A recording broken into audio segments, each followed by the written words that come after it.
Honorable Chair Dr. Patil Sukh, Co-Chair of ICAP Global Swing, Honorable Sujata Koyara. As a member of the UN Women Global Civil Society Advisory Group, I would like to draw attention of this August gathering to a number of obligations and commitments, and also as a civil society activist in Nepal and the region. I would like to take this opportunity to draw attention of this August gathering to the United Nations response to trafficking in persons. In December 2003, the protocol to prevent, suppress, and punish trafficking in persons, especially women and children, entered into force. Trafficking in persons was thus clearly defined and recognized by the international community as a serious organized criminal activity. As of October 2013, I think 158 countries have, many of these countries are from this region, have ratified this protocol. By ratifying the protocol, member states of the United Nations have demonstrated their commitment to combat this crime. The widespread ratification, therefore, can be taken as a stepping stone in the right direction. The protocol commits on ratifying states to prevent and combat trafficking in persons, protecting and assisting victims of trafficking, and promoting cooperation among states in order to meet these objectives. In July 2010, the General Assembly marked another milestone in the multinational to combat trafficking by adopting the United Nations Global Plan of Action to combat trafficking in persons. The Plan of Action lists a number of specific provisions to be adopted by the international community to promote universal ratification and to reinforce the implementation of the protocol. It also called for an increased knowledge base with regard to trafficking in persons in order to facilitate the creation and implementation of evidence-based programmatic interventions. I would like to point out here that trying to address the problem of human trafficking without understanding the changing context of labor and migration in a rapidly globalizing world is not possible. To some extent, I heard in the summary that migration and was also discussed. By doing so, we will be looking at trafficking exclusively as a crime and not as an end result of a number of interconnected social factors.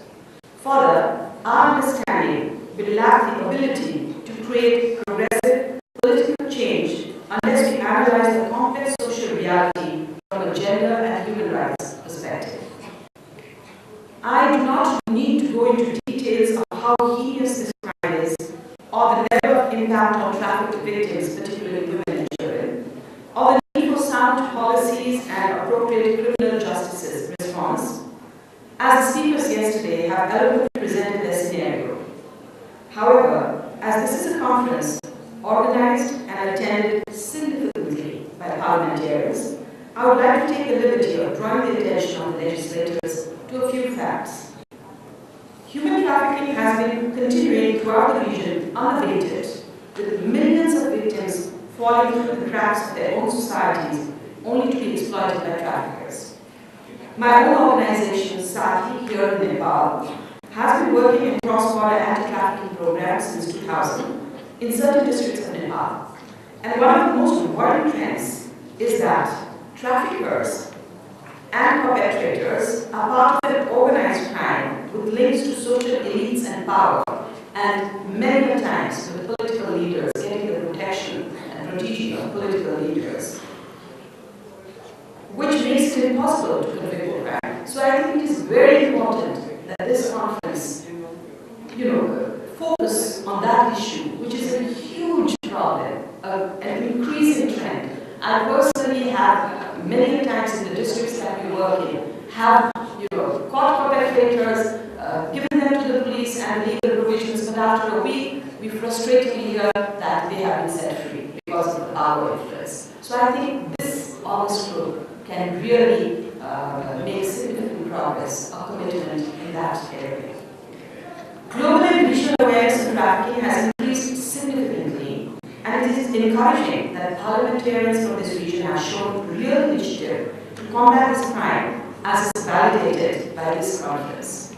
However, conviction rates, as also presented in the summary, in many countries, including Nepal, are still very embarrassingly low. Prevention efforts fail to reach their targets, and the protection program of the vulnerable is still a far cry in many countries. We do not even have organized, well-equipped, effective reintegration shelters. In Nepal, gradually we are trying to increase the number of reintegration centers. But we are presently doing a study on the quality service. Are we really reaching out to the target beneficiaries? What about the messages that we improvise? Are they really reaching out to the target beneficiaries? These are complex problems. Therefore, if the regional community is to achieve long-term success in combating trafficking in persons, we need reliable information on the offenders, the victims, and the trafficking flows throughout the region. We need to work harder at detecting and punishing this shameful criminal activity. Obviously, there are no easy solutions, but as we see it, understanding the existing links among the issues, starting inter-movement dialogues such as these, and strengthening cross-border and regional collaboration are essential steps. Listening to the summary, I found there are a number of very important and significant activities under 4 categories, as the first speaker pointed out. One, under the ratification. We need to strengthen ratification. We need to make that regional commitment. The other was the collaboration with civil society.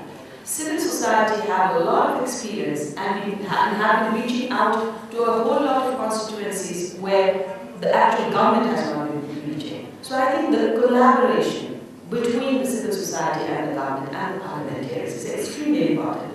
Strengthening and enforcement and enactment of legal mechanisms, such as what was discussed yesterday, and the awareness gaps, the knowledge base. I think most of the proposal was within these 4 categories, and I fully endorse those activities that have been proposed here. In the end, I sincerely hope this conference will be able to garner that collective commitment and action.